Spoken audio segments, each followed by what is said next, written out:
Chers amis paroissiens, c'est une joie de vous retrouver pour évoquer avec vous la fête de l'Ascension. Jeudi de l'Ascension, nous célébrerons la montée du Seigneur au ciel. Il ne vous a pas échappé que cela fait 40 jours que nous avons célébré la fête de Pâques. Et vous savez l'importance de la valeur des chiffres 40 dans la Bible. Chez nos frères hébreux, on compte le temps d'une grossesse humaine en semaines. Ça dure 40 semaines. Chez nous, c'est en mois et on dit qu'un enfant est porté par sa maman pendant 9 mois. Ainsi, le chiffre 40 veut évoquer une nouveauté, une irruption, une naissance. C'est pour ça qu'on a eu 40 jours pour préparer Pâques, on a 40 jours avant l'Ascension, entre Pâques et l'Ascension. On a 40 jours entre la fête de la Transfiguration du 6 août et du 14 septembre, la fête de la Croix Glorieuse. On a 40 jours entre la fête de Noël et la présentation de Jésus au Temple le 2 février. Voilà, donc il y a 40 jours, nous avons célébré Pâques et le jeudi de l'Ascension, une nouveauté s'introduit dans le fonctionnement de Dieu et de sa relation avec les hommes. Il monte au ciel.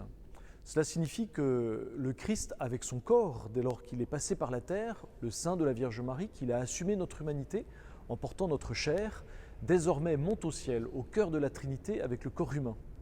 Ça a pour aussi effet de donner une importance assez importante, assez considérable à la dignité du corps. Nous sommes les seuls à avoir un tel regard sur l'importance du corps humain, l'importance de l'incarnation. Et Jésus donc monte au ciel auprès de son Père. Il annonce cela aux apôtres, il les prépare à son départ, il leur dit même qu'il est bon pour eux qu'ils s'en aillent. On peut considérer qu'évidemment les apôtres sont un peu troublés de cette préparation et de cette annonce. Ils ont déjà été pas mal secoués par la crucifixion, la mort du Seigneur, sa résurrection, qu'ils ont du mal à appréhender, à comprendre. Voilà 40 jours qu'ils sont avec lui, peut-être au quotidien, qu'en même temps le Seigneur, dans son corps ressuscité et glorieux, peut être à la fois au bord du lac de Tibériade et à Jérusalem. Donc on imagine que nos apôtres sont troublés, mais le Christ les prépare à ce dernier départ, ultime départ, alors même qu'en ayant institué les sacrements, il va demeurer présent, et nous le savons, nous, pertinemment, 20 siècles après, nous savons que Dieu est toujours présent dans les sacrements. Et c'est d'ailleurs ce qui fait que nous le réclamons avec insistance en ces temps d'actualité de Covid, qui font que vous avez été privés de célébration de l'Eucharistie et donc de communion. C'est le corps glorieux du Seigneur que nous recevons à l'Eucharistie. Le Seigneur est présent dans les tabernacles, dans la présence réelle, dit-on, sacramentelle. Mais désormais, son humanité, corps, âme et divinité, est au ciel. Le Seigneur est auprès du Père.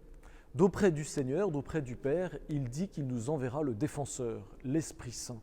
Et c'est la nécessité donc de ce détachement du Christ.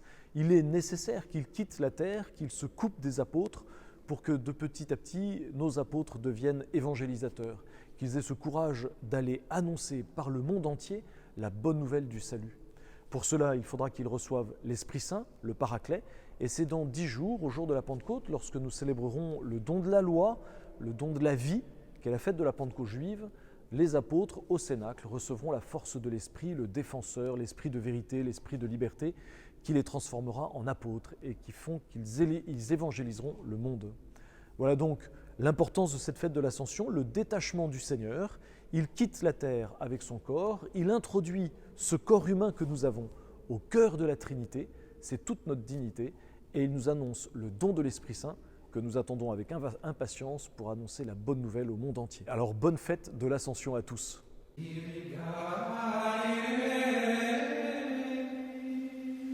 We are